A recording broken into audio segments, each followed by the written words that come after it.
Tenemos 22 personas conectadas directamente, más los acompañantes, y puede ser que por YouTube también. Vamos a dar inicio a nuestra reunión cultural de Sesimin, la número 287, citada para el día martes 2 de diciembre a las 6 p.m. La economía colombiana navegando en la incertidumbre. Nuestro invitado de hoy es Andrés Langebec Rueda y la moderación nos la va a hacer Laura Charri. Vamos a decir algunas palabras sobre Andrés Langebec.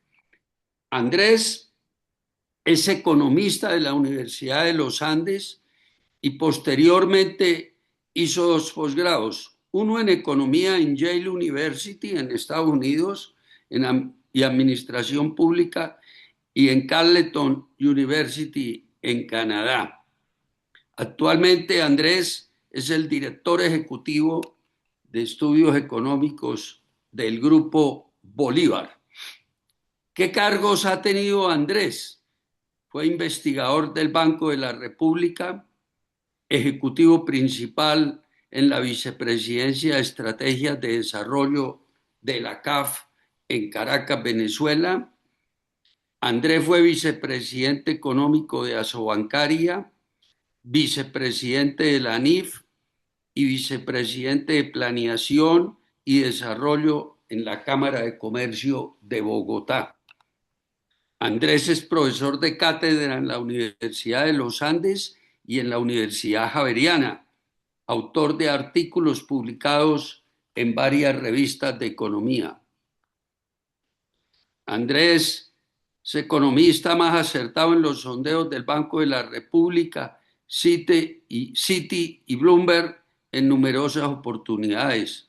Mejor analista económico de Colombia en 2020 y 2021, según Focus Economics. Ahora vamos a decir quién es nuestra moderadora de hoy, que es Laura Charri. Ya, aquí me abrió su hoja de vida. Laura es editora central en la revista Semana. Es una periodista experimentada y motivada con más de 20 años de experiencia en medios y especializada en negocios y finanzas. En cuanto a su historia laboral, desde el 2011 hasta la fecha, es editora central de la revista Semana. En la edición impresa de esta revista, escribe artículos sobre negocios y finanzas para las ediciones impresa y digital. Llegó a Semana hace 11 años como coordinadora editorial de la revista Dinero y luego fue ascendida a periodista senior y finalmente a editora central. Durante el 2002 al 2011 fue subdirectora de Economía y Negocios en la casa editorial El Tiempo. Desde el 99 al 2002 trabajó como periodista en el periódico La República. Desde el 98, bueno, en todo el 98 estuvo como practicante en la agencia de noticias Reuters. En cuanto a educación, Laura es especialista en economía en la Universidad de los Andes, eh, en un programa de posgrado dedicado a los profesionales no economistas que quieran aprender las bases de esa ciencia social. Y posteriormente estudió en la Universidad Javeriana y se graduó como comunicadora social, periodista en esta universidad en Bogotá. Entonces, hoy tenemos dos pesos pesados en esta reunión para hablar de este tema tan importante de la economía colombiana navegando en la incertidumbre. Laura, te quiero pasar la palabra para que nos cuentes un poquitico cómo va a ser hoy este excelente conversatorio. Gracias nuevamente a Andrés, a Laura y a todos los asistentes. Tienen la palabra y les ruego el favor a todos que apaguemos los micrófonos. Yo me incluyo. Yo le hago Muchas una gracias. sugerencia a Laura. Yo le hago Ujú. una sugerencia a Laura porque no nos hemos puesto de acuerdo. Yo tengo 4 secciones en la presentación. Eh, yo creo que podríamos, después de cada sección, Laura, abrir una sesión de comentarios y preguntas. Perfecto. ¿Sí? Sí, yo justamente lo que iba a decir es que el protagonista es Andrés, quien nos va a hablar del tema que creo que es clave en la economía en este momento y en general en el país, que es una incertidumbre muy grande. Entonces, más que nunca hay que mirar este tipo de análisis porque son los que ayudan un poquito a saber o tratar de saber en dónde estamos parados, que eso es clave. Entonces, si quieres, Andrés, arranca y como tú dices, terminas Perfecto. ese y luego comentamos. Bueno, en primer lugar, pues un agradecimiento muy grande a Jorge y a Olga Lucía por esta invitación. Para mí es un placer estar nuevamente acá. Hace unos años también tuve la oportunidad de acompañarlos. A Laura, pues me siento muy halagado de que haya aceptado la invitación y comentarles algo que es muy especial. Digamos, esta es mi última presentación como director de estudios económicos del Grupo Bolívar. Yo me estoy pensionando a final de este año, entonces creo que esta sería una de las últimas, o si no la última presentación. Es probable que pues haya alguna otra, pero por lo menos no está en el pipeline, así que un gustazo poderla hacer con ustedes. Bueno, como les había comentado, ups, tengo 4 temas para hablar. En primer lugar, algunos de los factores de incertidumbre en la economía colombiana para el 2026. No son solamente factores en Colombia. Obviamente tenemos un proceso electoral en nuestro país que es vital. De eso se definen muchísimas cosas. Yo creo que tal vez ustedes no alcanzan a imaginarse cuántas cosas eh, se pueden derivar de ese proceso.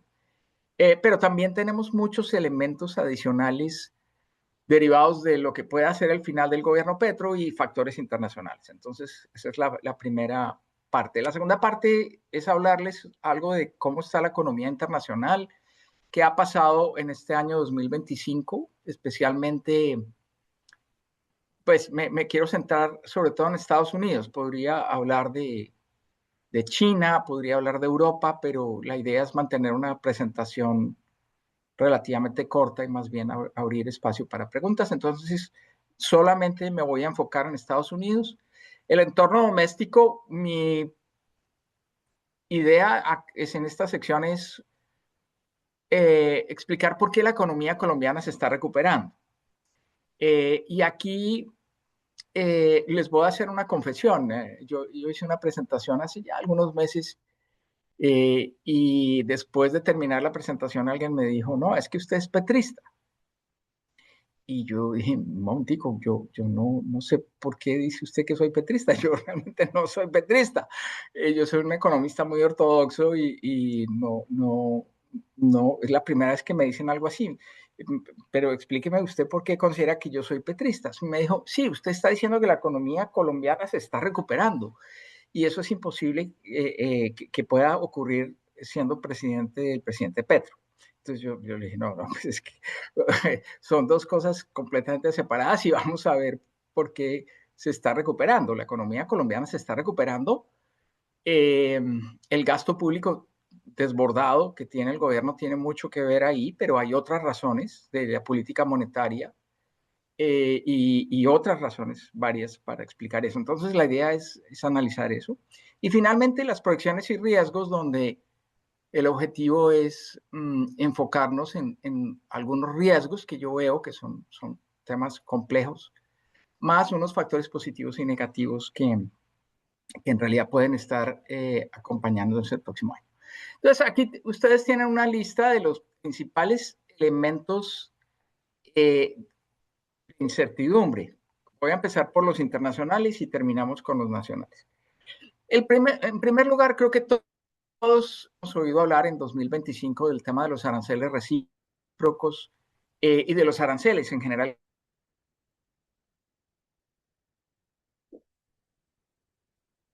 Por países, hay aranceles por productos y son los primeros, los aranceles por países, los que están demandados en los Estados Unidos. La Corte Suprema de los Estados Unidos está analizando el tema y es muy probable que antes de finalizar este año realmente tengamos un fallo de la Corte Suprema que puede definir o no si esos aranceles son legales. Les comento que las probabilidades de que se declaren ilegales son altas, son más del 70% en este momento.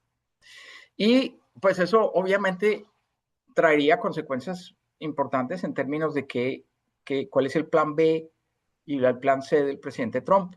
Y mientras eso se da, pues vamos a tener seguramente mayor inestabilidad con el presidente Trump tratando de todos modos de sacar adelante sus iniciativas.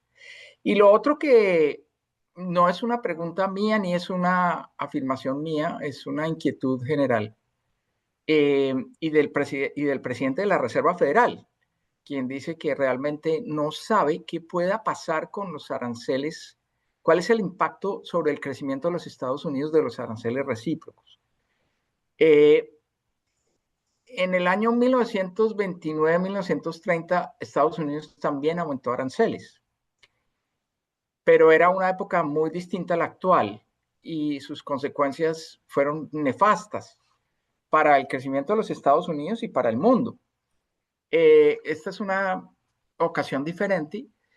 De resto, pues Estados Unidos lo que hizo fue, después de la Segunda Guerra Mundial, bajar muchísimo sus aranceles, que llegaron a sus niveles mínimos antes de la primera administración del presidente Trump. El presidente Trump, recuerden ustedes que ya empezó a incrementar aranceles, pero en forma muy modesta y muy concentrado en ciertos sectores, especialmente el sector de acero, es el más notorio, el aluminio y algunos productos chinos, pero lo que hemos visto, digamos, en 2026 es una cosa mucho más complicada. Otro elemento de incertidumbre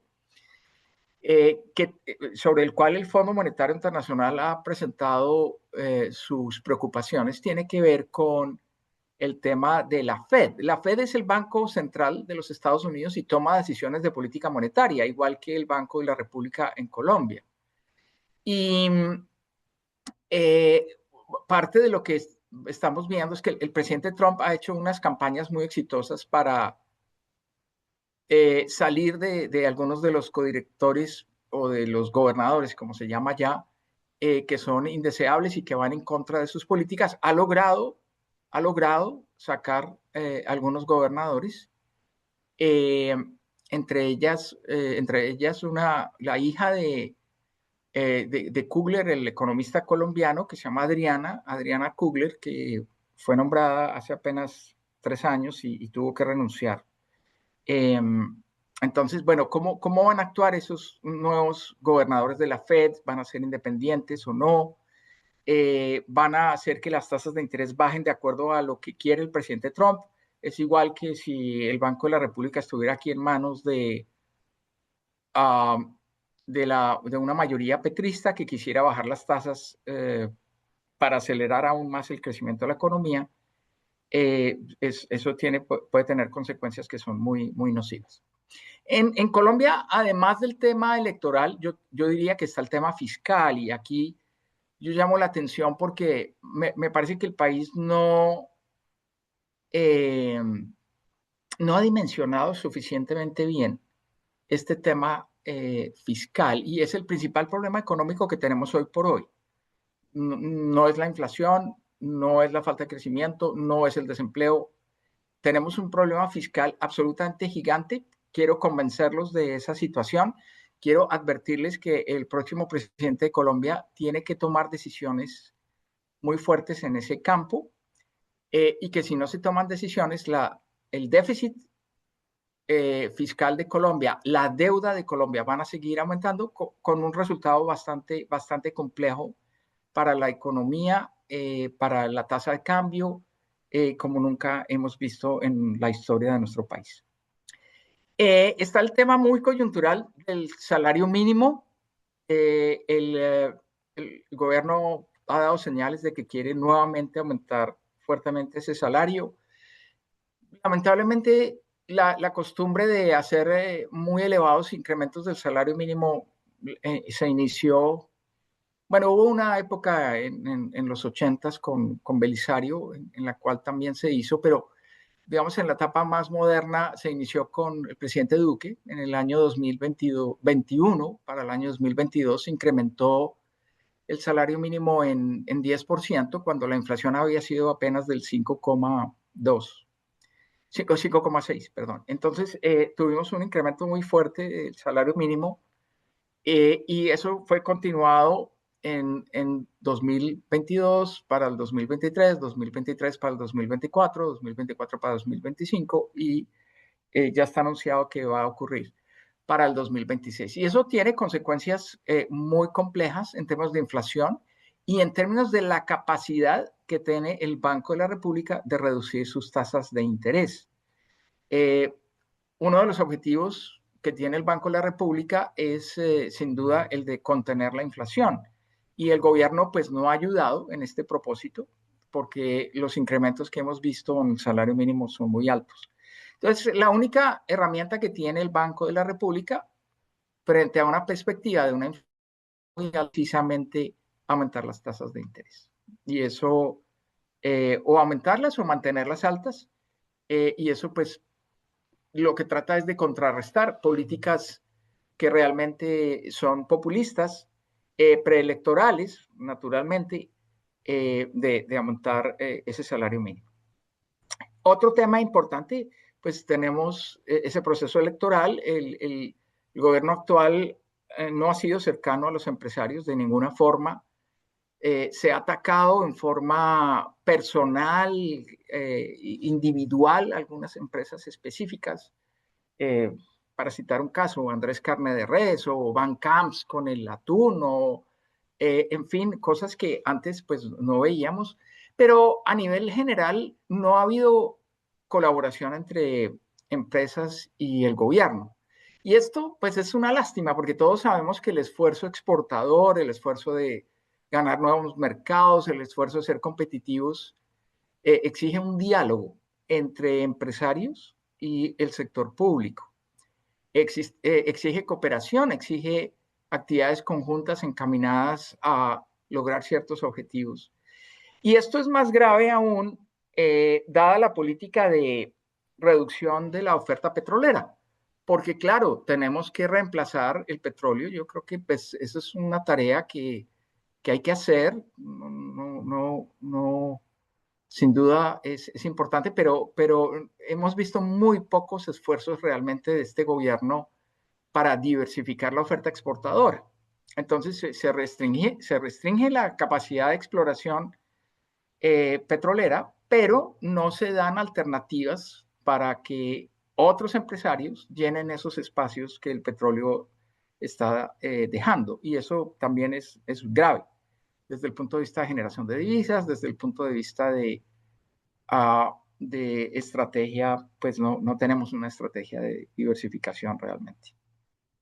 Y finalmente quería comentarles sobre los meses que hacen falta para el gobierno Petro y ahí hay una cantidad de iniciativas que llaman mucho la atención, que son muy peligrosas. Una de ellas es la que tiene que ver con la prohibición a los fondos de pensiones de invertir en el extranjero.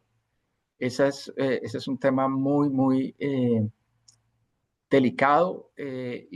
Cuando hay una crisis fiscal que pudiera darse en Colombia, cada día es más probable porque está aumentando el déficit y la deuda, una de las formas de preservar el ahorro es precisamente en dólares. Piensen ustedes en Argentina, cuando tuvo digamos, el caos por el mal manejo macroeconómico, pues la gente lo que hizo fue comprar dólares y eso efectivamente hace que el valor del dólar se incremente. Bueno, la manera de garantizar las pensiones de los colombianos que entran al proceso de pensionarse es precisamente permitirles invertir en dólares, porque en el caso de una crisis fiscal, pues esos dólares se valorizarían y por lo tanto el ahorro de los colombianos mantendría un poder adquisitivo importante.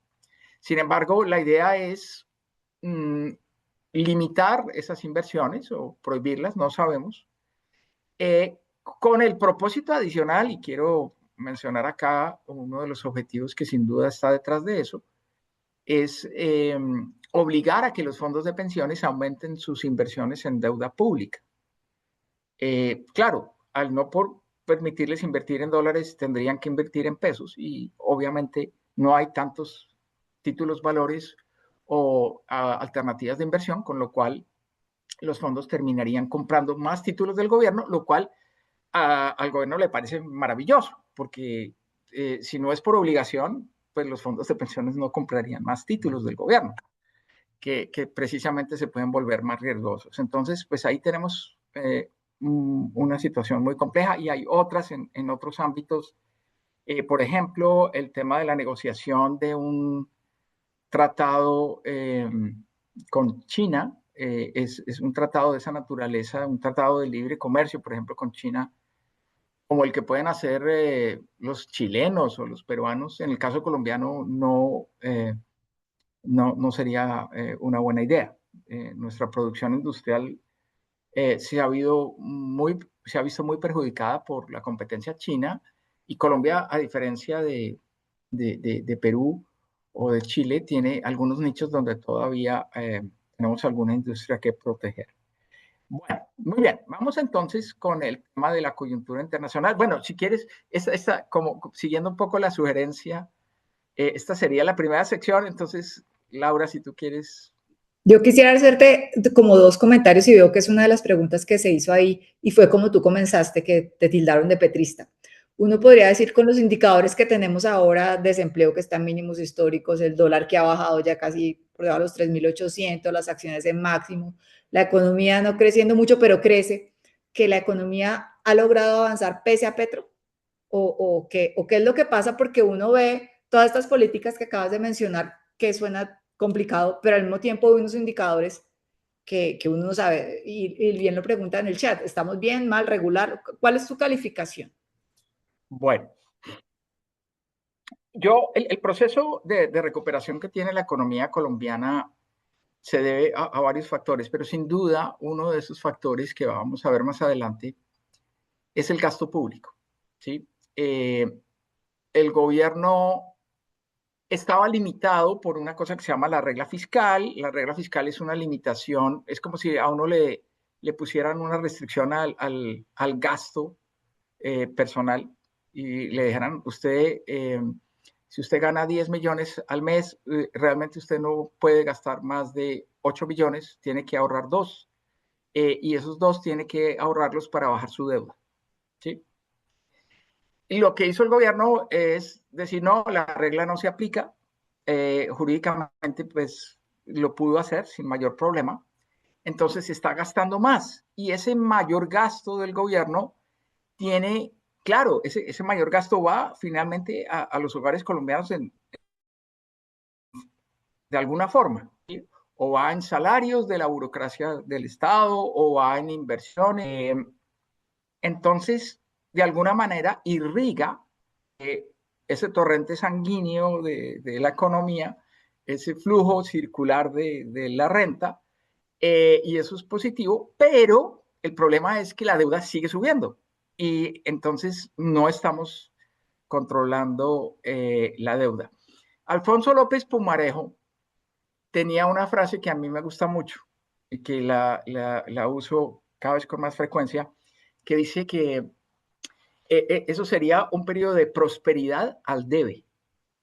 Entonces, sí, yo sí sé que estamos más prósperos, sé que el desempleo está bajando, sé que la economía está acelerándose, pero es al debe.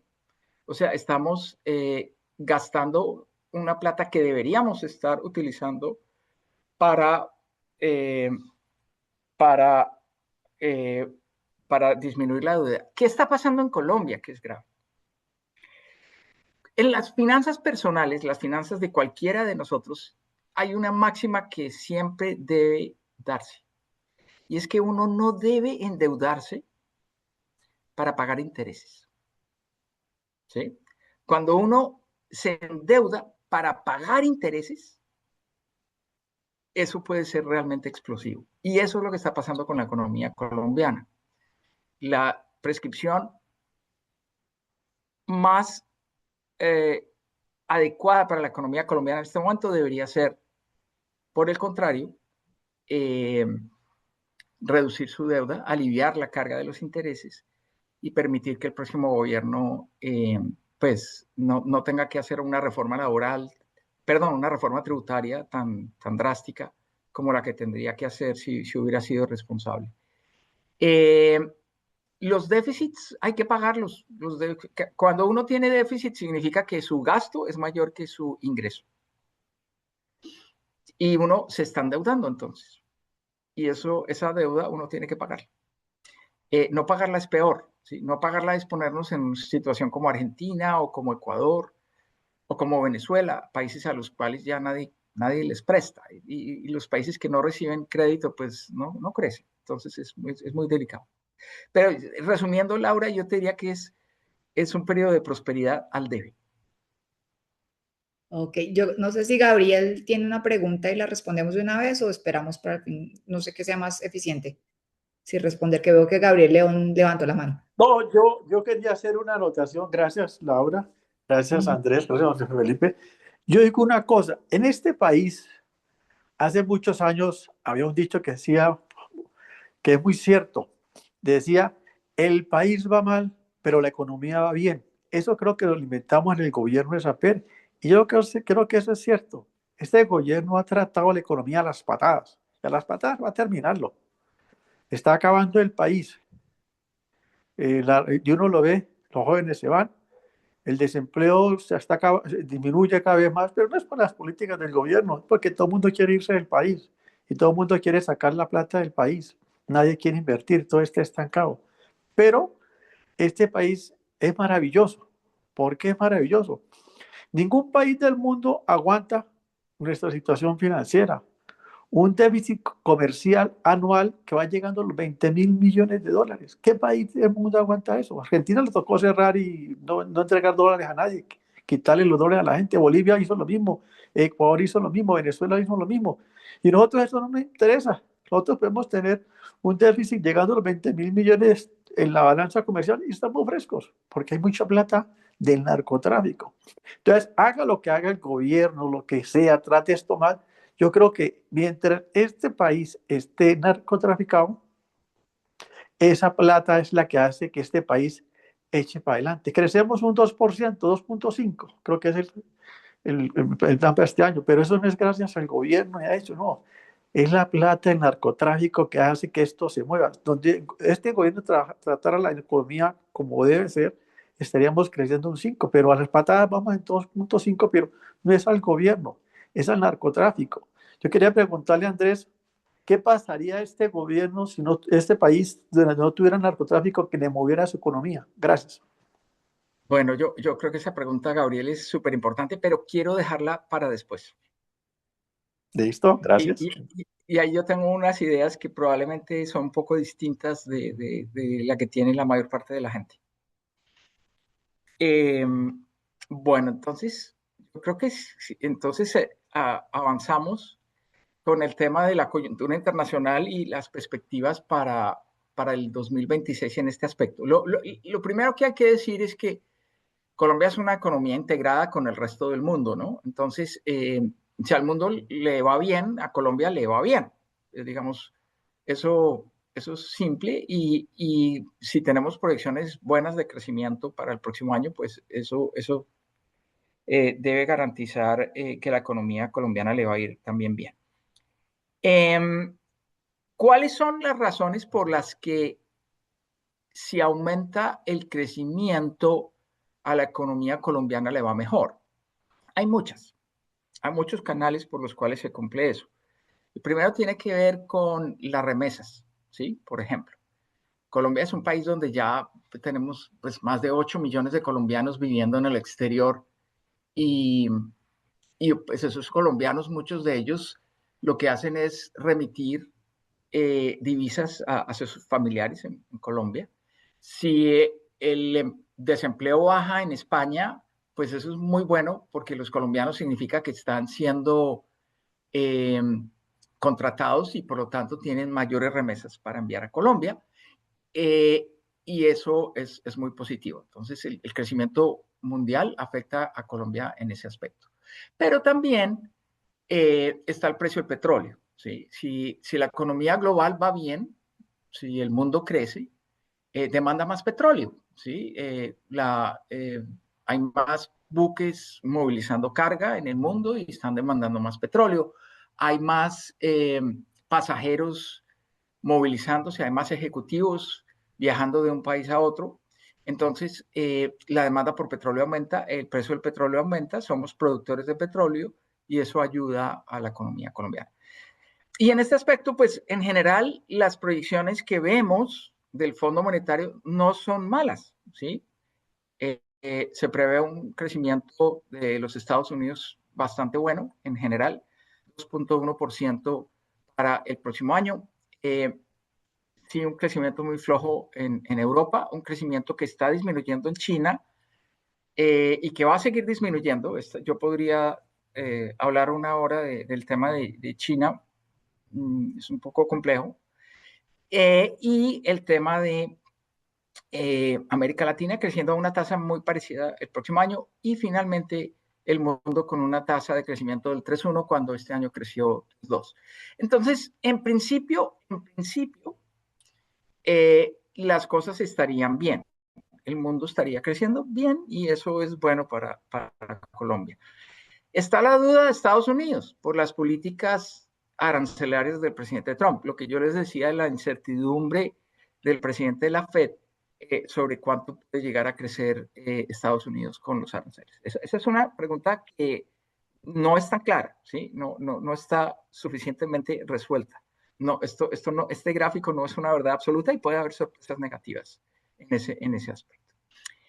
Ahora, ¿qué está pasando en Estados Unidos? Creo que todos los que estamos en esta presentación hoy sabemos que el tema de la inteligencia artificial está creciendo mucho y eso lo vemos acá.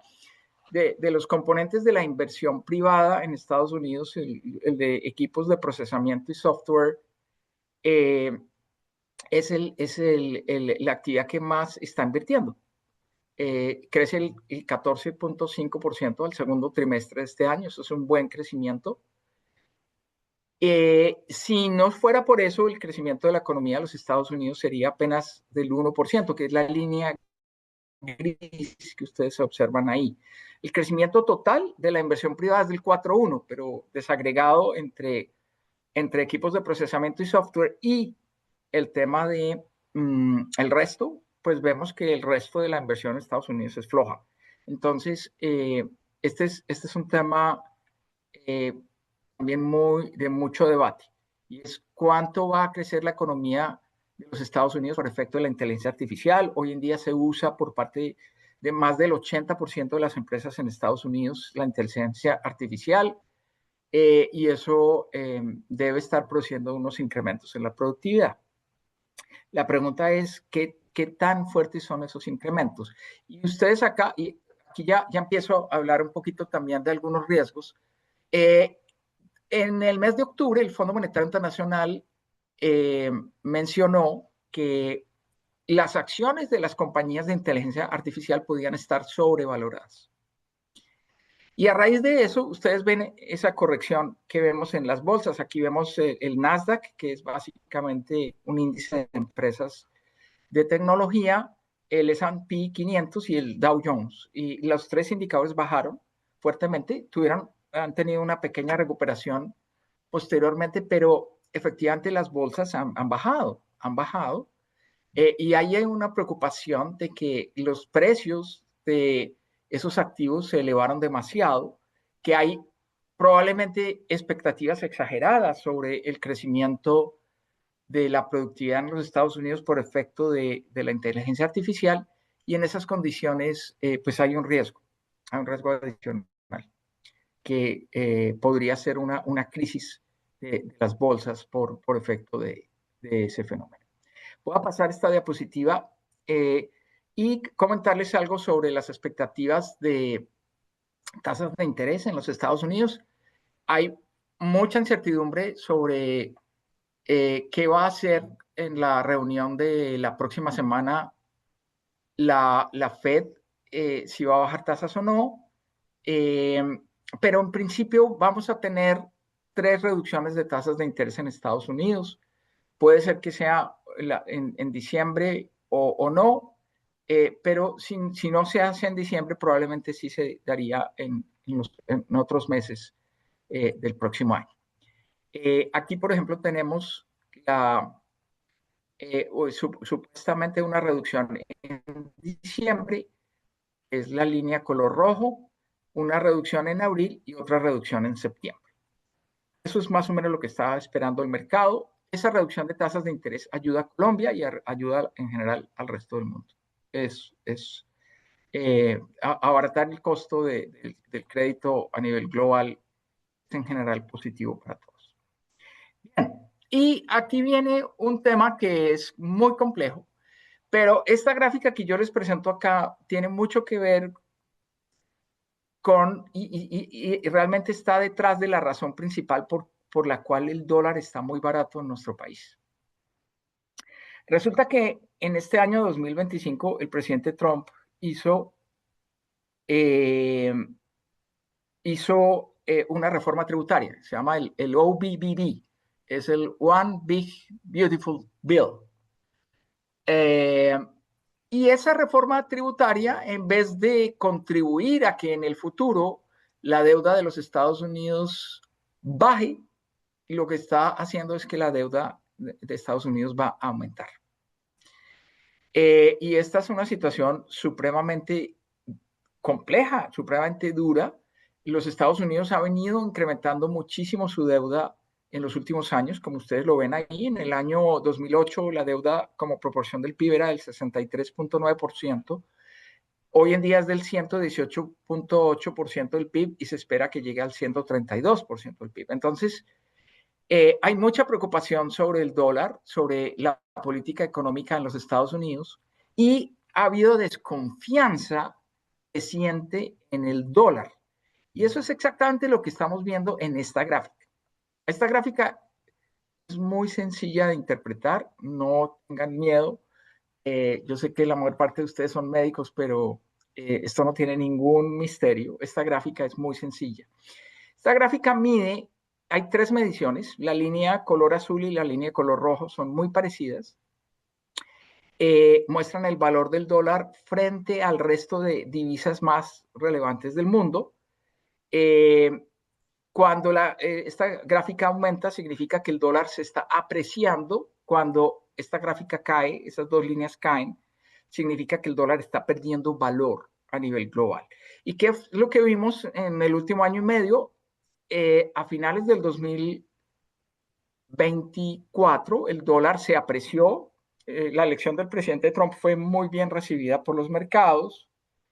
El dólar se valorizó, pero en la medida en que el presidente Trump empezó a hablar y a hacer sobre el tema de los aranceles, y en la medida en que se conoció su reforma tributaria, pues empezaron a haber dudas muy fuertes y el dólar perdió valor. Lo más interesante de esta gráfica es que el dólar también perdió valor frente a las monedas de países emergentes, que es la línea color azul aguamarina. Entonces, yo sé que todos oímos que es el narcotráfico el que está explicando la caída del valor del dólar. Yo les diría que no.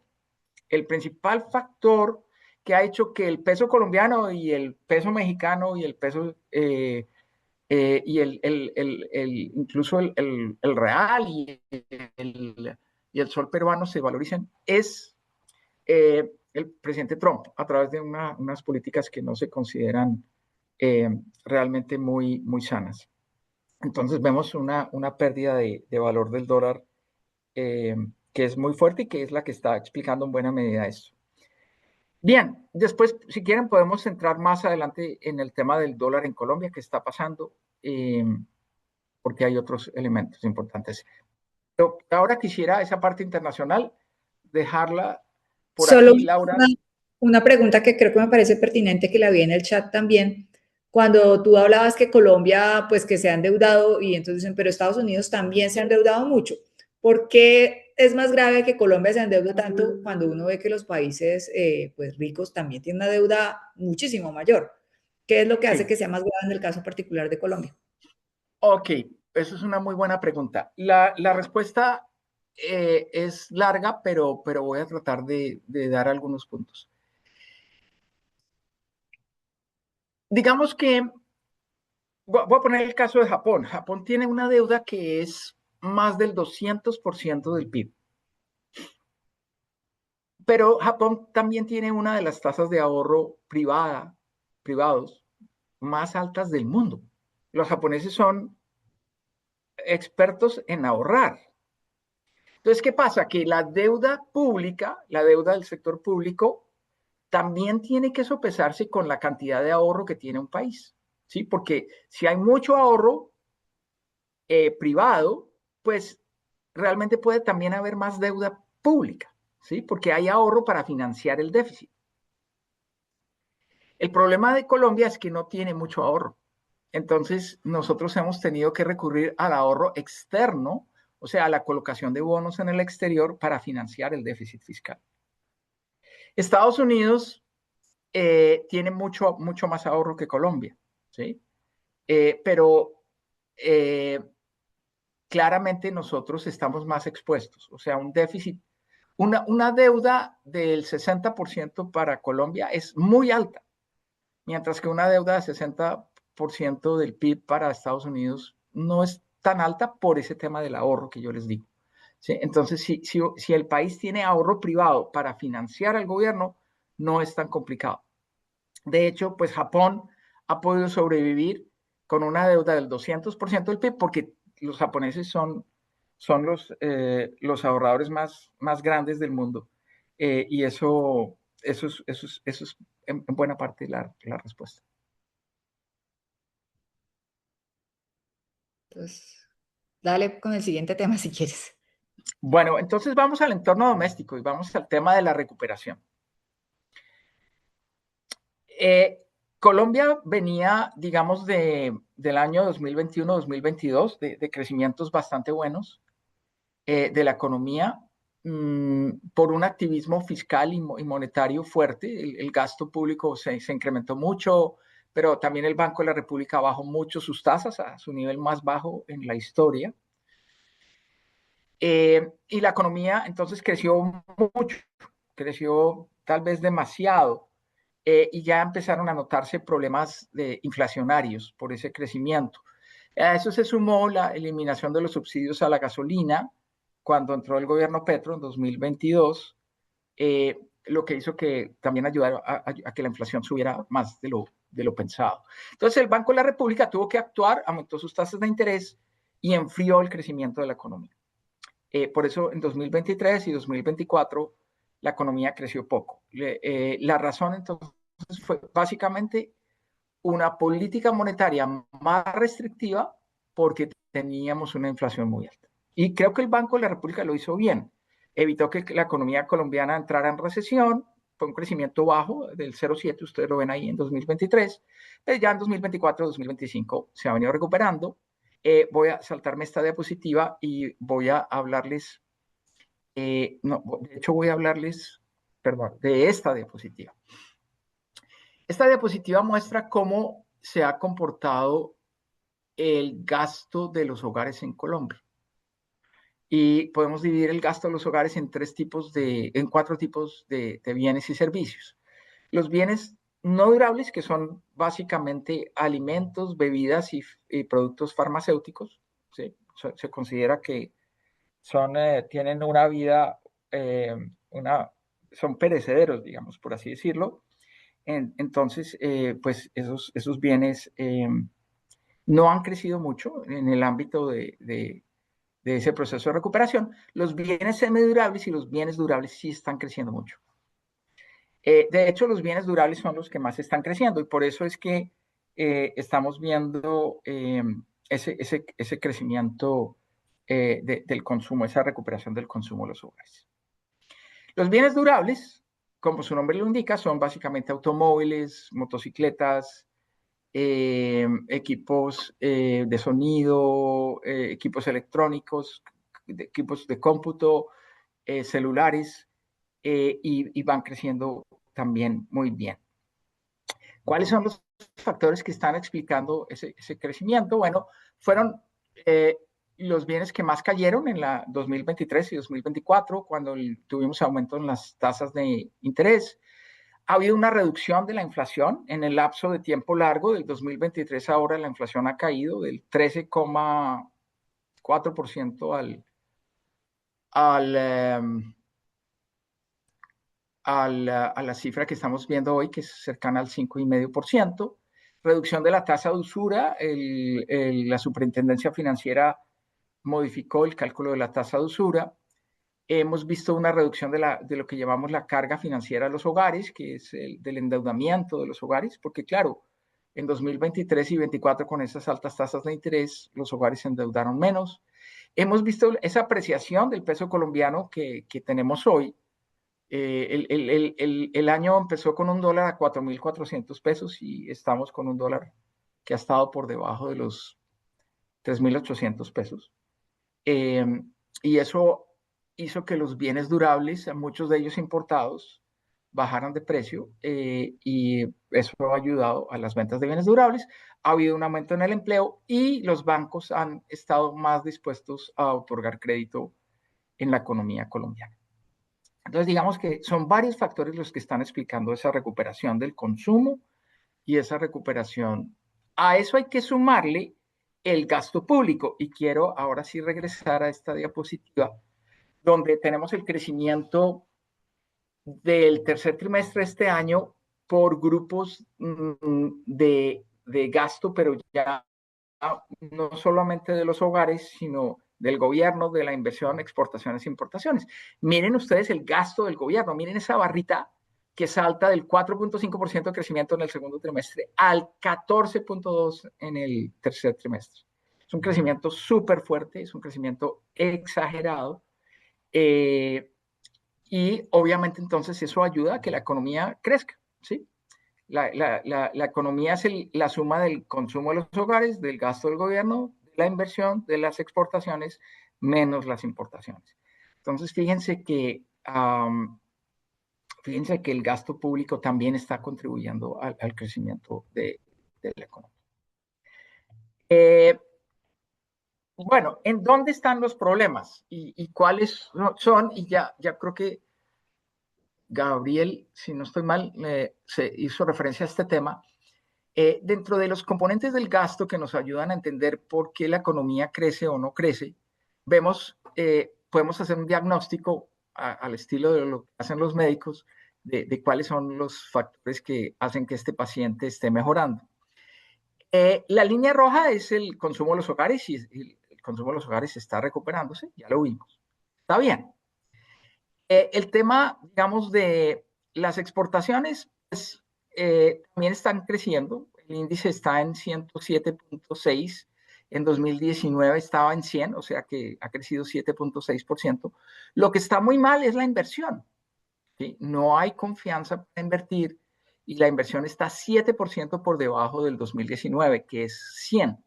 Entonces, sí vemos un problema serio en términos de confianza de los hogares, en términos, perdón, de los inversionistas, de los empresarios, y en términos de la inversión en general en la economía. Ese es el principal problema. Y creo que también Gabriel lo dijo, yo estoy plenamente de acuerdo con eso. La economía colombiana no podrá crecer más allá del 2,7, que es lo que estamos pensando ya para este año, si no aumenta la inversión privada. ¿sí? Ese es un cuello de botella absolutamente gigante. Con eso termino esta sección, Laura. Okay. Yo no sé de pronto por el público, si algo cuando tú hablas de gasto de los hogares, supongo que ellos lo deben tener muy claro, se habla un poco del gasto de bolsillo en salud, que no sé si para esa cifra suma o más bien resta, que cada vez la gente está teniendo que gastar más, y en el parte de inversión, que creo que junto con vivienda, salud ha sido uno de los sectores donde el sector privado pues no quiere invertir por obvias razones de lo que está pasando. No sé si de pronto precisar en esos dos sectores que de pronto le interesan al público presente. Sí, ok, esa es una muy buena pregunta. Yo les diría lo siguiente. El out of the pocket, que es el gasto de bolsillo en salud de los colombianos, pues ha venido aumentando. Eso lo sabemos perfectamente porque cuando uno va a la EPS a reclamar sus medicamentos, le dicen, no, ese medicamento no está. O si está, pues de pronto hay un genérico que no es tan bueno y uno sabe que no es tan bueno. Entonces, yo, por ejemplo, tomo un remedio para la tensión y para mí, pues claramente el remedio de marca es muchísimo mejor que los que he ensayado de genéricos. Puede ser que no haya ensayado algunas marcas de genéricos que sean buenas, pero prefiero comprar y gasto de mi bolsillo para comprar esos remedios. Y lo que ocurre para la mayor parte de los colombianos que tienen realmente ingresos bajos es que ese aumento del gasto de bolsillo lo que hace es disminuir la disponibilidad que tienen para otros tipos de gastos, para gastos en recreación o para gastos en educación o para otro tipo de gasto. Entonces, realmente yo te diría que sí puede producir para la mayor parte de los colombianos, pero no para todos, un efecto más bien negativo, ¿sí? Que es reducir el ingreso disponible para otro tipo de gasto. Entonces, sí, no, es más bien un efecto negativo. Yo diría que es un efecto negativo. Listo. Bueno, entonces vamos a la última parte ya de la presentación, que es el tema de ¿para dónde vamos? Y para tratar de imaginarnos para dónde vamos, pues yo ya dije que, y creo que todos lo sabemos también, es que para dónde vamos depende también de a quién elijamos, ¿sí?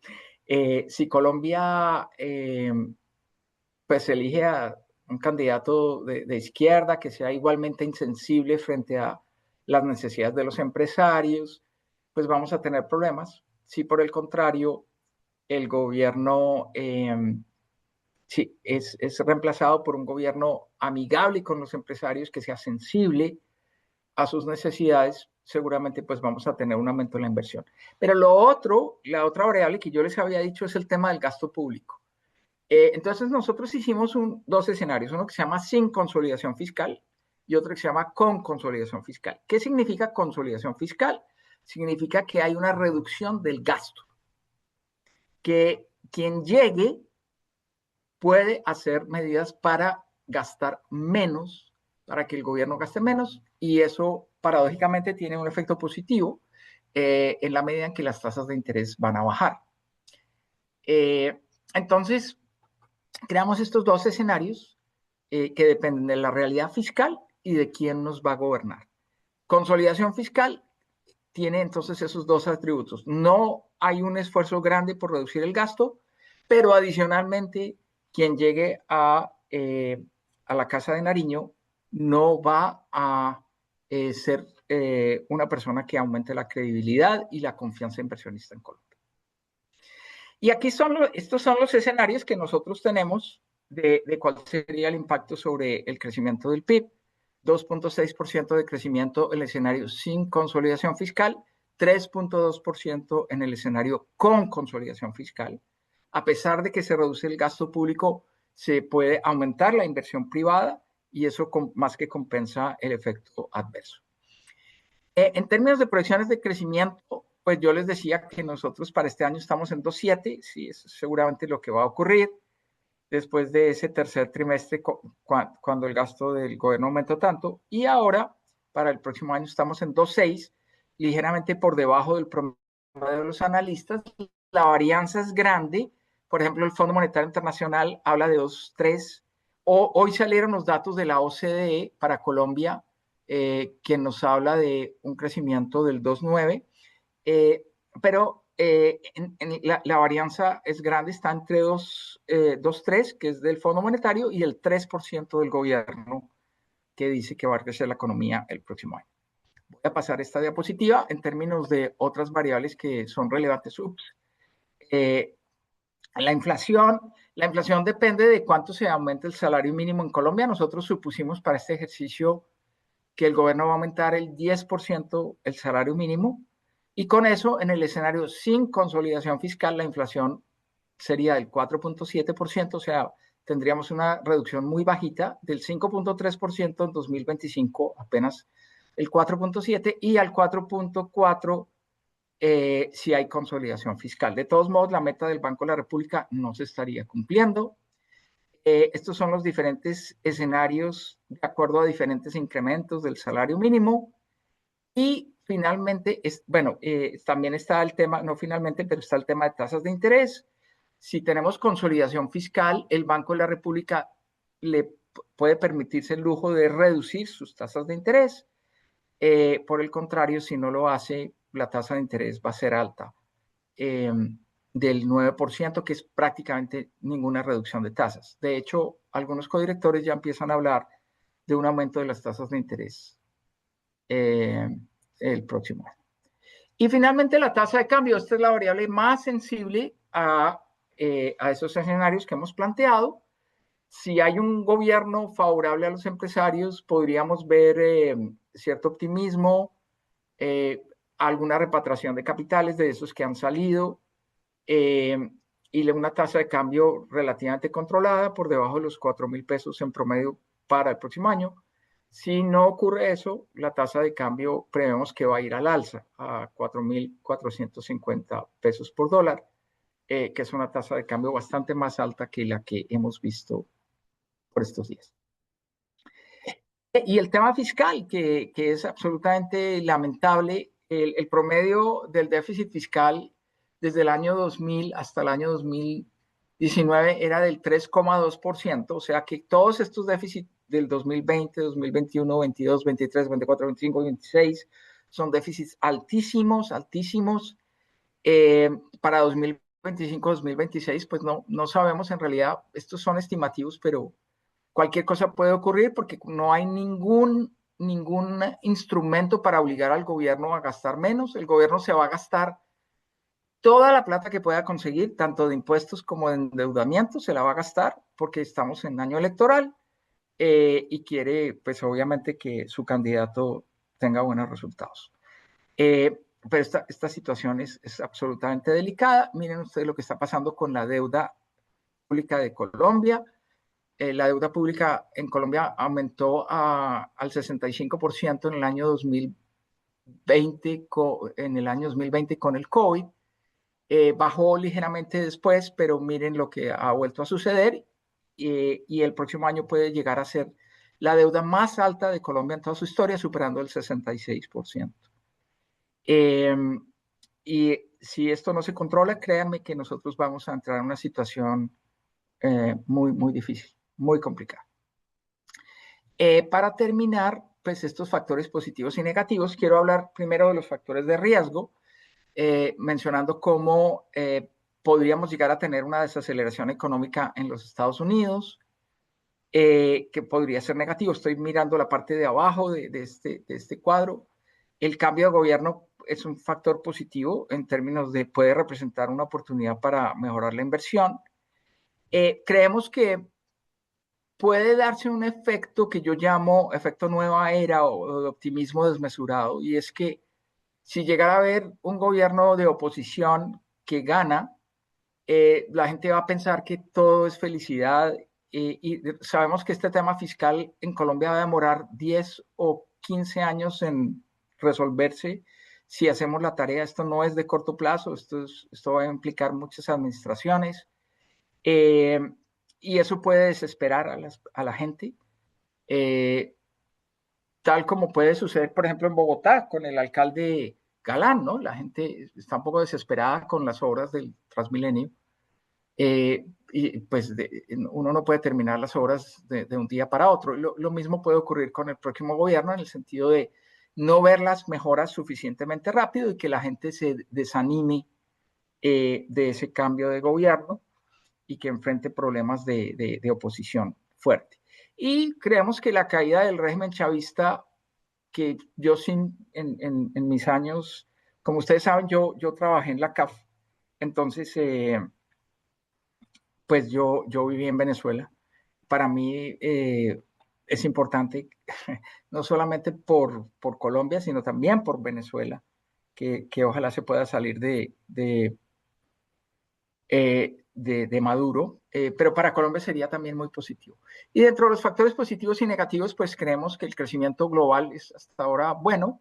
Creemos que el sector de la construcción va a mejorar en algo el próximo año. Al final del próximo año vamos a tener crecimientos positivos.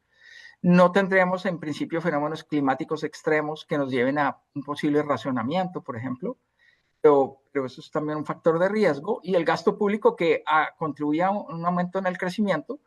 Entre los negativos, el aumento excesivo del salario mínimo, que puede hacer que la inflación sea alta. Las tasas de interés seguramente no tendrán muchas reducciones si el gasto público sigue siendo alto. El aumento en la inseguridad en Colombia, aumento del gasto presiona rendimientos de la deuda pública al alza, o sea, las tasas de interés. El gasto público es expansionista, pero la forma de financiarlo es contraccionista, porque cuando el gobierno tiene que emitir bonos para financiar el déficit, eso presiona hacia arriba las tasas de interés. Entonces, esto puede ser negativo y puede darse, si no se da el fenómeno climático moderado, tenemos la posibilidad que en 2026 haya un racionamiento de energía en Colombia, lo cual sería bastante dramático. Imagínense ustedes un nuevo gobierno por allá en octubre del 2026 y con un apagón, lo que eso podría significar desde el punto de vista de popularidad. La gente no entiende que ese razonamiento se estaría dando por razones de mala planeación del sector durante estos años y probablemente el agua sucia le caería al nuevo gobierno. Bueno, esa es la presentación. Con eso yo termino. Ahora sí, pues, lo que quede de preguntas. Mira, que hay una pregunta que me llama la atención y que creo que valdría la pena pues profundizarla, que es tema dólar. Cuando tú pones tus proyecciones, preguntan que por qué no más alto y también en la proyección máxima que tú dices sin consolidación fiscal no llega a 5.000 y ya pasamos por ahí como que ese es el nuevo coco que tenemos, los 5.000. Entonces, Sí. ¿por qué lo estás viendo así, digamos, si se cabe optimista de no llegar hasta 5.000? Sí. Bueno, cuando el dólar en Colombia llegó a los 5.000 pesos, que fue el 13 de noviembre del 2022, se dieron una serie de fenómenos que es muy difícil que se vuelvan a dar. En el ámbito doméstico, yo no sé si ustedes se acuerdan, pero esa semana el presidente Petro sacó un Twitter diciendo que él iba a imponer controles de capitales y que los extranjeros, los inversionistas extranjeros que habían invertido en títulos del gobierno no iban a poder sacar su plata. Obviamente, pues eso era fatal, decir eso o hacer eso, porque los inversionistas extranjeros están financiando al gobierno. Entonces, si uno no deja que saquen su plata, pues no van a entrar la plata a Colombia, ¿no? Pues eso muestra la calidad de pésimo economista que tenemos de presidente de la República. El ministro Campo salió a decir que no, que el presidente no había querido decir eso y trató de calmar un poco los ánimos. Pero, digamos, fue un error mayúsculo del presidente Petro. Pero también tuvimos en ese momento que las tasas de interés en Estados Unidos, se anunció que las tasas de interés iban a aumentar mucho. Entonces, había dos factores, uno interno y el otro externo, que propiciaban la salida de capital.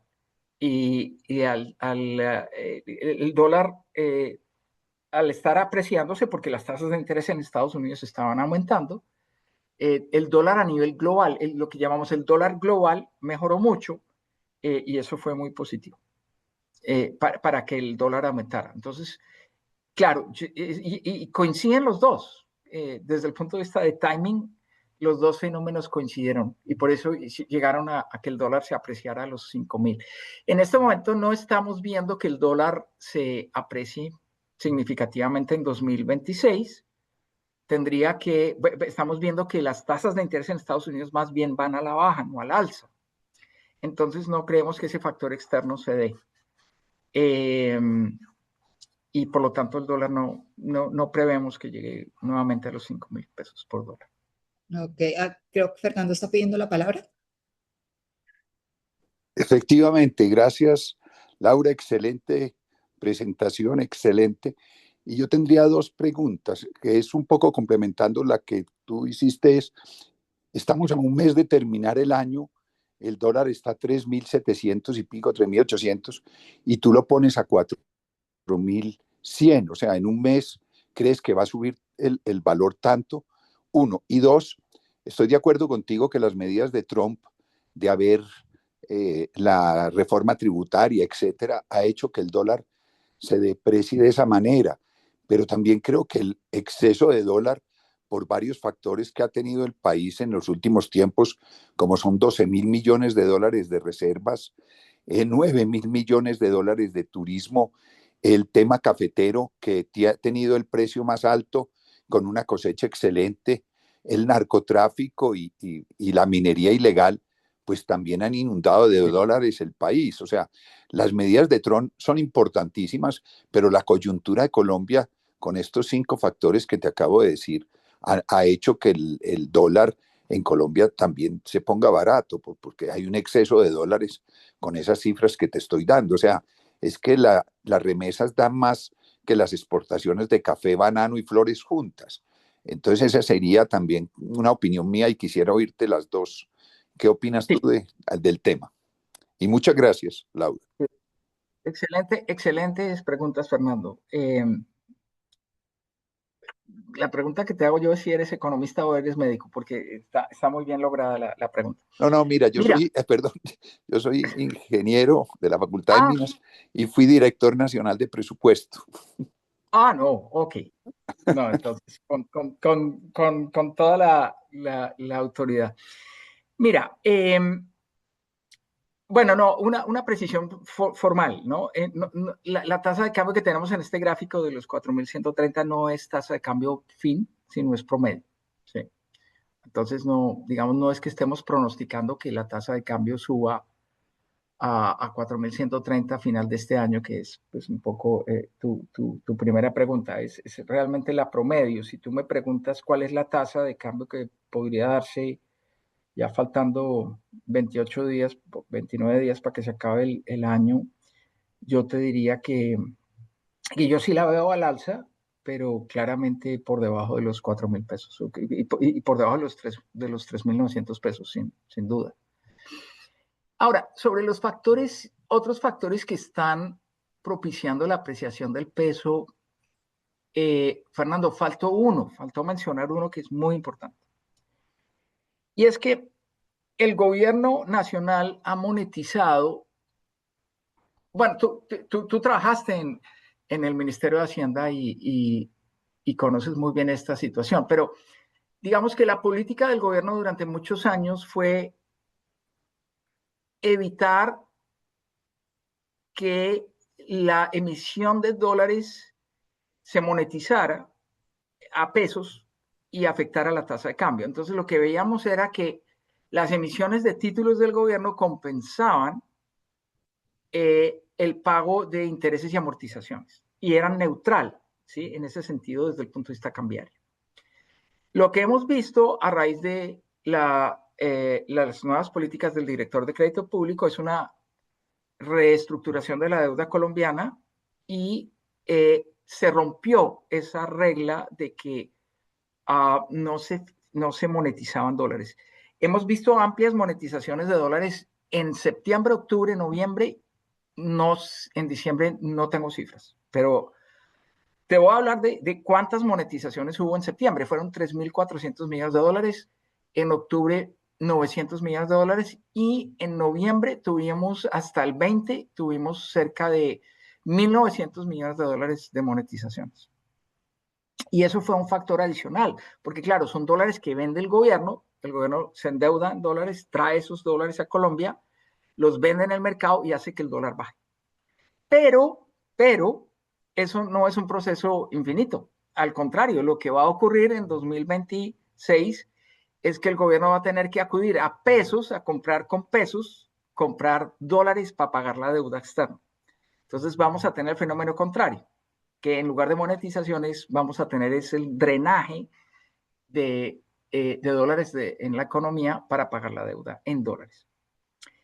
Ahora, sobre lo del narcotráfico, yo hice un trabajo, ya está un poco viejo, lo hice antes de la pandemia, pero tratábamos de mostrar cómo la economía colombiana es menos sensible hoy a los ingresos por narcotráfico de lo que era en la época de Pablo Escobar. La razón de eso es la siguiente: en la época de Pablo Escobar, Pablo Escobar tenía el control sobre todos los eslabones de la cadena de suministro a nivel mayorista en Estados Unidos. Hoy en día los carteles mexicanos manejan esos eslabones que son los más rentables de la cadena. Un exministro de Defensa en Colombia decía la siguiente frase: Colombia hoy exporta cocaína FOB, es decir, en puerto colombiano. Perdón. Y eso hace que las utilidades por kilo de coca exportado pues son mucho más bajas. Los carteles mexicanos se quedan con un margen muy, muy grande. Ahora, también es cierto que Colombia ha aumentado su producción de cocaína, pero también es cierto, y en esto sí hallo la razón al gobierno, de pronto las cifras no le cuadran al gobierno como deberían cuadrarle, pero sí ha habido más interdicción y ha habido más destrucción de laboratorios y ha habido más decomiso de cocaína. Eso es cierto, eso no lo podemos contrarrestar. Pero yo te diría que en ese aspecto, no, el tema del narcotráfico no es tan claro. El tema de la minería ilegal. Hace unos meses estuve hablando con alguien del Banco Central de Perú y me decía que se calcula que en Perú las exportaciones de oro ilegal son de 7.000 millones de dólares. En Colombia no tenemos cálculo.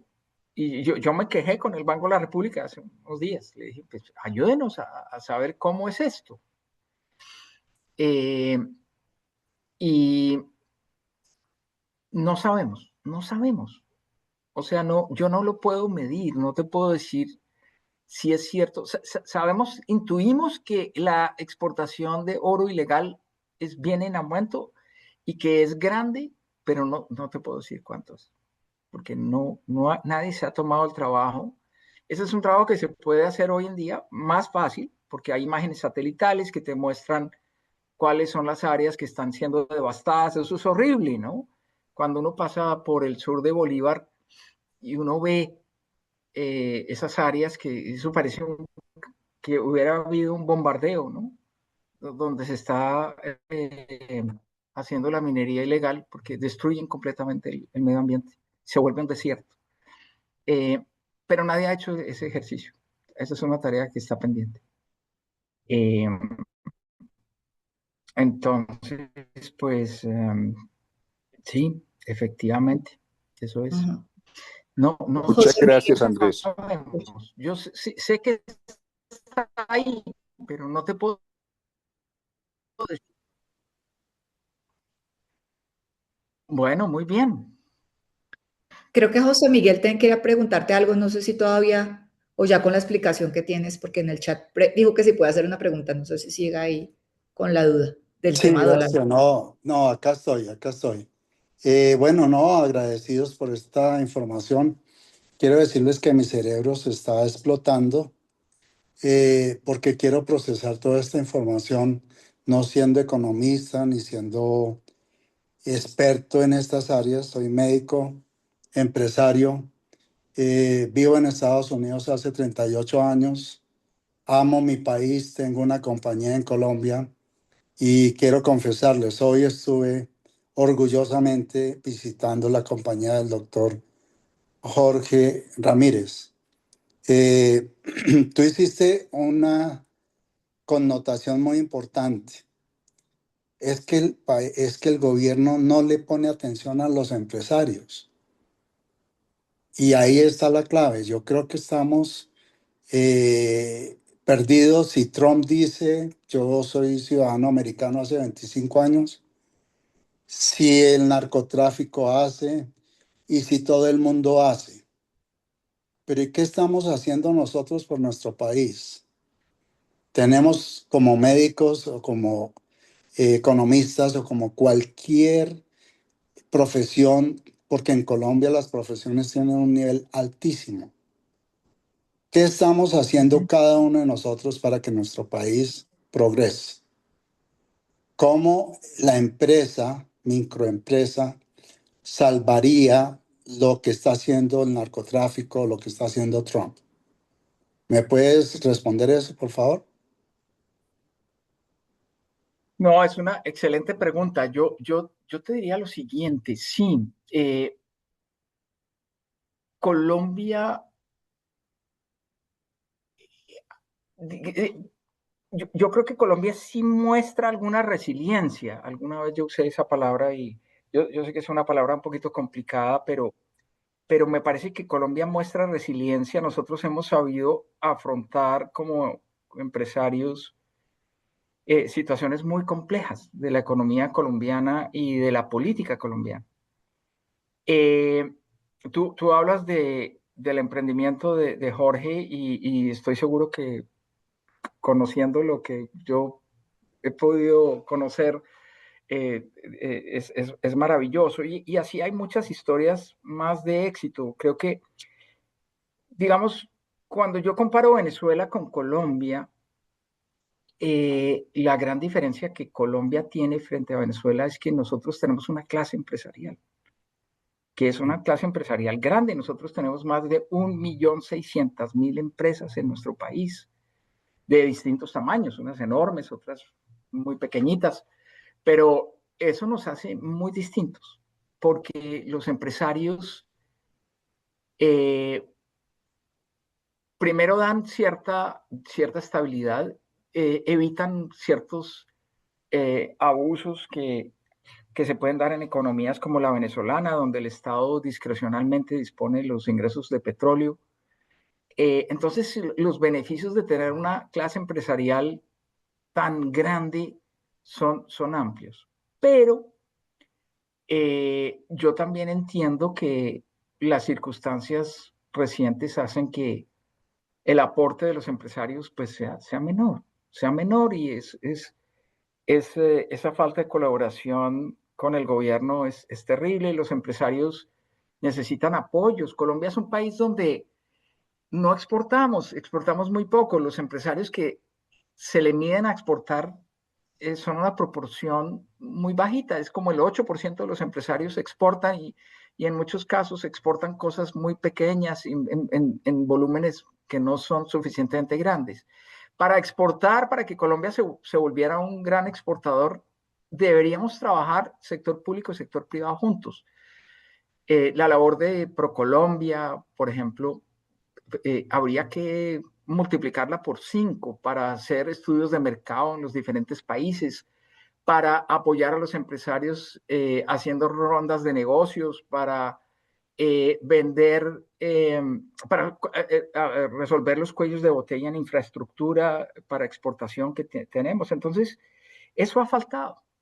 Y mientras eso haga falta, pues los empresarios colombianos harán un trabajo loable, pero no lograremos los éxitos que tienen los asiáticos, por ejemplo, donde sabemos que los gobiernos asiáticos son muy importantes. Incluso algunos gobiernos europeos, yo te puedo citar el caso de Dinamarca. Dinamarca ya no tiene embajador en Colombia. Realmente lo que que hace el embajador es lo que antes llamábamos un agregado de negocios o un encargado de negocios. El embajador es lo que vela es cómo yo puedo hacer para que en Colombia se vendan más productos daneses. Desde el Lego hasta los equipos médicos que se producen en Dinamarca y los equipos sofisticados para hacer hornos de cemento. Nosotros todavía tenemos una diplomacia a la antigua donde hay mucho más por hacer y eso lo tiene que hacer el gobierno. Y yo creo que estamos esperanzados de que haya un cambio en ese sentido. Pero es una pregunta gruesa y te agradezco que me la hayas hecho. Ok, no veo más preguntas en el chat, pero yo sí quisiera hacerte una pregunta de pronto para redondear que tú comenzaste hablando pues de los dos escenarios que podemos tener el año entrante y la necesidad de una consolidación fiscal. Y he escuchado a muchos colegas tuyos y sobre todo los internacionales que dicen pues que el tema es importante, pero al mismo tiempo no lo es para los votantes. Y no sé Sí. qué tan fácil es poder tener candidatos presidenciales de derecha o izquierda que digan, no, yo voy con una reforma tributaria, yo voy a hacer que el gobierno se apriete el cinturón.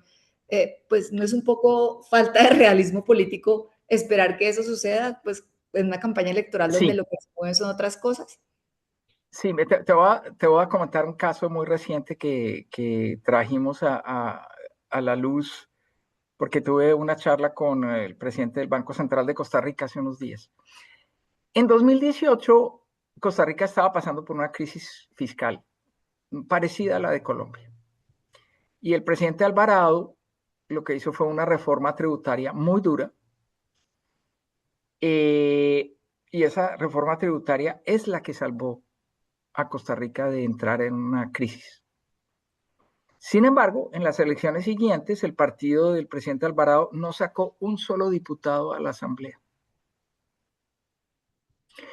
Entonces, claro, uno entiende, quien hable de reforma fiscal, quien diga que hay que apretarse el cinturón, pues no va a recibir votos. Y el riesgo que se tiene es que no solamente no hable, sino que no haga nada.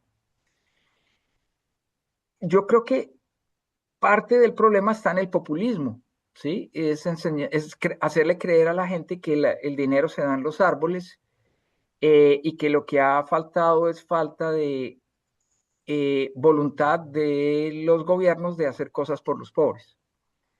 Y eso no es cierto. Lo que nosotros hemos tenido es una macroeconomía bien manejada hasta hace poco, que ha impedido que haya desbordamientos que haya habido, ya recientemente sí, pero antes no. Durante muchos años no hubo desbordamiento del gasto público, ya lo hay. Y yo creo, yo te cuento que lamentablemente también un ex jefe mío que creo que muchos de ustedes conocieron, el ministro de Salud de Londoño, quien murió en un accidente aéreo, él decía que los colombianos no solíamos leer historia y aprender de los errores de los demás, sino que tenemos que vivirla. Y probablemente, pues parece ser que tendremos que vivir las consecuencias de un mal manejo macroeconómico para que entendamos cuán nocivo y dañino puede llegar eso a ser. Ojalá pues no fuera así, que los colombianos entendiéramos que el populismo es grave, que las soluciones facilistas no existen y que no ha habido falta de voluntad de sacar a los colombianos en su pobreza. Yo no creo que haya habido realmente ningún mandatario que no haya querido mejorar al país y aliviar la situación de pobreza, sino que los problemas del desarrollo son complejos y requieren acciones muy en muchos ámbitos y que no es por falta de voluntad, sino porque no hemos sido capaces. Y si no es fácil salir de la pobreza, no es tan sencillo. Tenemos una pregunta de Fernando. No, un comentario muy importante de lo que acabas de preguntar tú y Andrés contesta. Y estuve en estos días con un desayuno con Mauricio Cárdenas y le comentaba que el tema económico en la campaña va a ser muy complejo y muy difícil. ¿Por qué? Porque la fotografía de hoy, la foto, una cosa es la foto y otra la película, es que todos los indicadores económicos, a excepción pues del déficit fiscal y el tema del endeudamiento sobre el PIB, todos los indicadores que la gente percibe son positivos. Todos son positivos. La inflación, pues aunque ha subido un poco, está en el 5 puntos y pico, después de haber estado en el 11. El desempleo en menos de 2 dígitos.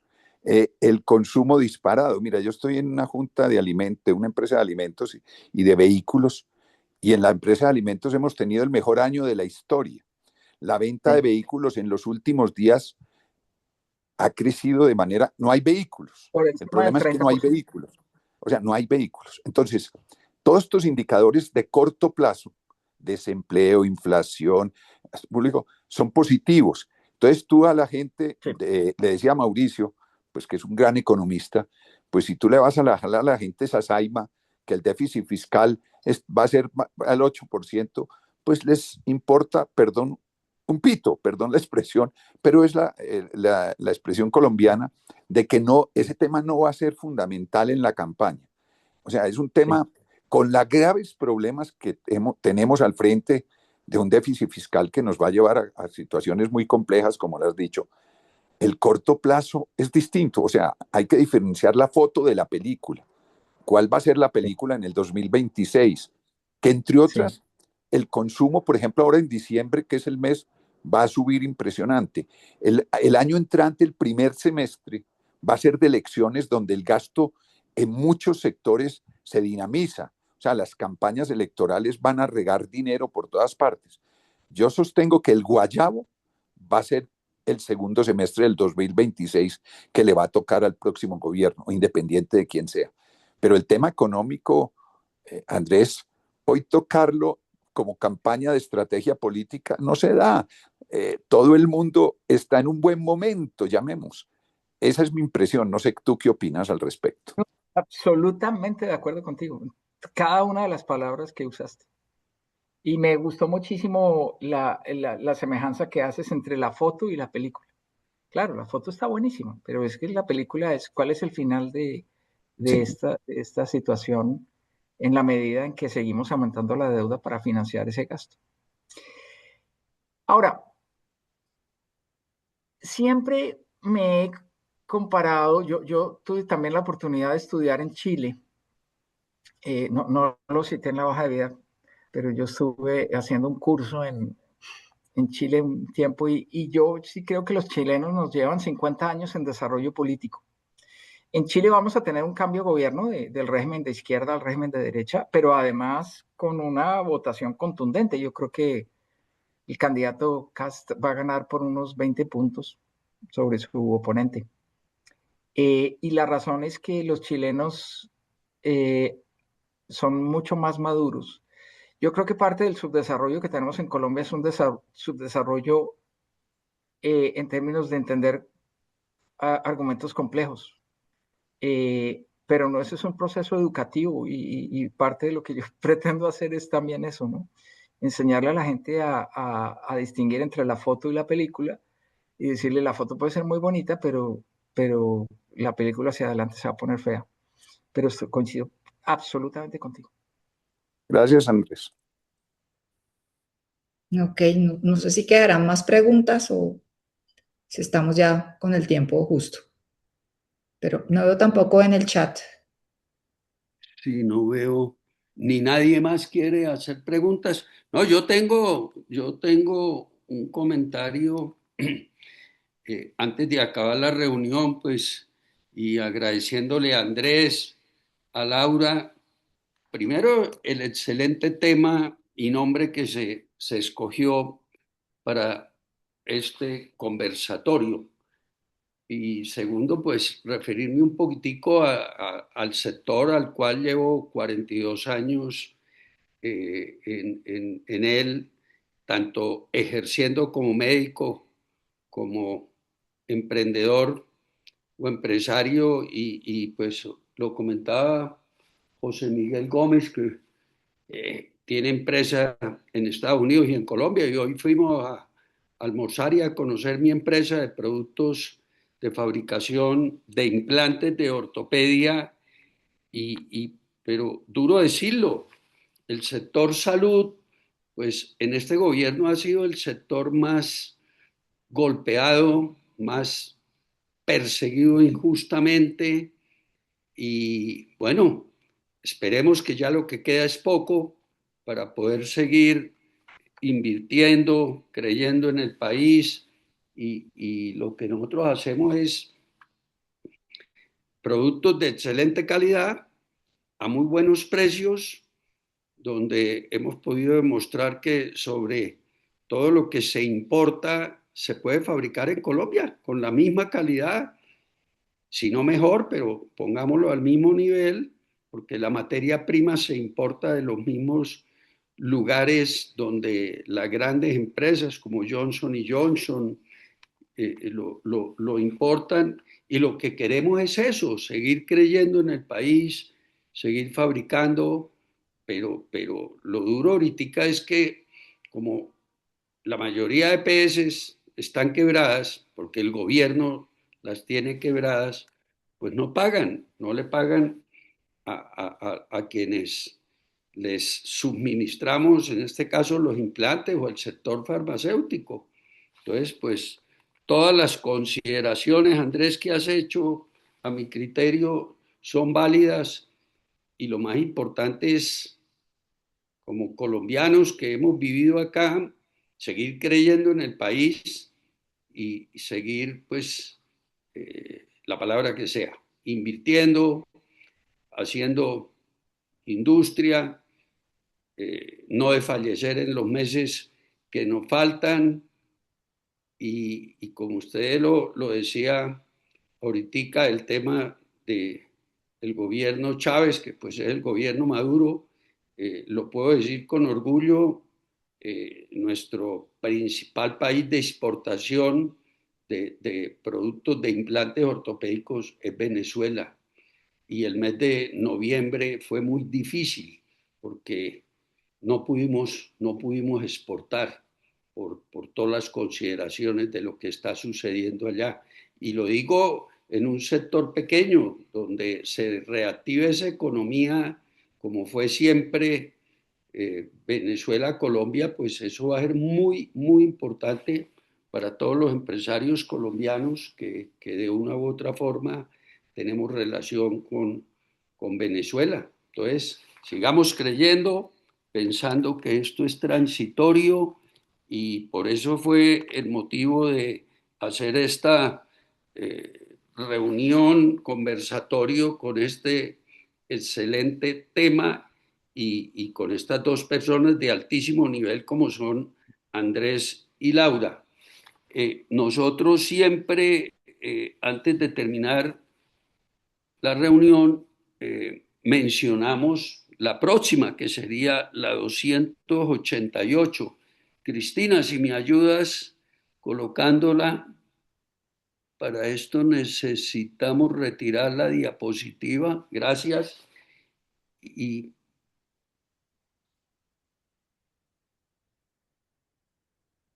nuestra reunión 288 está para de hoy en 8 días, el martes 9 de diciembre a esta hora.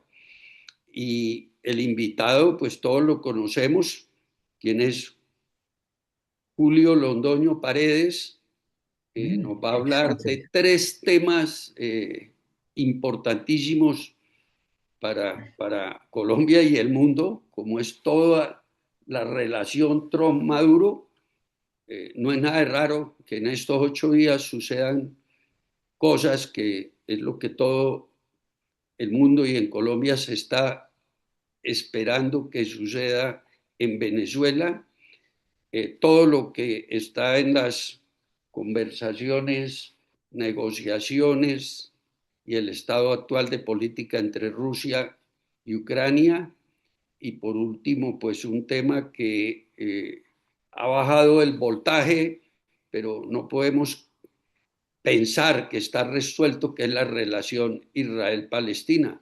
Y el moderador también lo va a hacer una persona que es un abogado internacionalista, Rafael Rincón Ordóñez. Entonces, a todos los invito a este excelente conversatorio que va a ser en 8 días que estoy seguro que van a haber temas muy importantes que van a suceder de hoy al 9 de diciembre.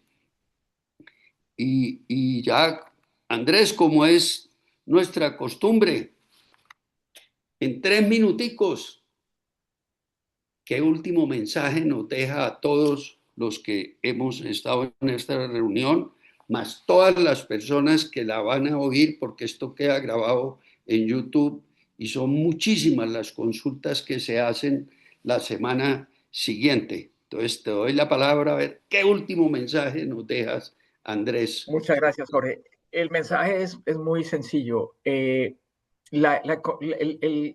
futuro económico de Colombia del 2026 en adelante no es algo absolutamente incontrolable. Depende de por quién votemos y a quién elijamos. Así de sencillo. Completamente de acuerdo, Andrés. Muchas gracias. Y lo mismo, muchas gracias a Laura. No sé si quiera darnos algún último concepto antes de cerrar este excelente conversatorio. Yo solo le agregaría algo al mensaje de Andrés, es que no solamente es por quién votamos a la presidencia, sino por quién votamos al Congreso. Creo que particularmente este gobierno nos hizo caer en cuenta que las elecciones de senadores y de representantes de la Cámara son tan importantes como las de presidente, que si no hubiera sido por eso, estaríamos en otra historia en este momento. Entonces, creo que es muy importante que la gente cada vez se interese más por quién quiere que sea parte del Congreso. Eso es otro mensaje clave, creo yo. Muy claro, Laura. Hay políticos que dicen que va a ser más importante el Congreso que el presidente el 2026. Lo dicen, pero yo creo que es igual de importante las dos figuras. Bueno, muchas gracias a todos por la asistencia, Cristina, por el acompañamiento y toda la parte logística. Y como les digo, queda grabado, se puede entrar por Sesimín YouTube y queda todo el conversatorio que duró hora y 40 minutos grabado. Buenas noches y a descansar. Gracias. Muy buenas noches para todos. Bueno, Feliz Andrés, noche. Gracias. gracias. Feliz noche para todos. Lo mismo. Gracias, Cris. Feliz Gracias, noche. Jorge y Cris.